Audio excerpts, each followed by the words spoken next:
Oggi cantine aperte per San Martino, giornata in cui la cantina si propone, no, ai propri estimatori, ai propri clienti e anche ai futuri da questo punto di vista, ma è anche giornata in cui apriamo parte della cantina dopo gli eventi sismici del 2012, dove abbiamo fatto alcuni interventi sia di carattere strutturale ma anche di carattere innovativo per quanto riguarda la parte tecnologica della cantina.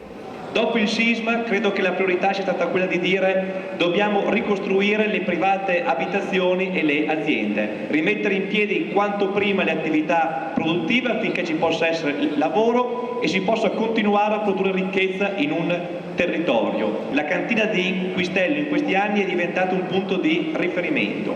3 punti molto importanti: la tradizione in un territorio importante come questo, il vino e l'innovazione. Luciano diceva: coniughiamo la vendita locale con i mercati anche più lontani.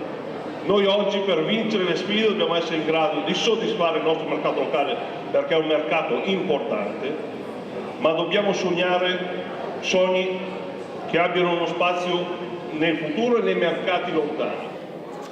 Bene.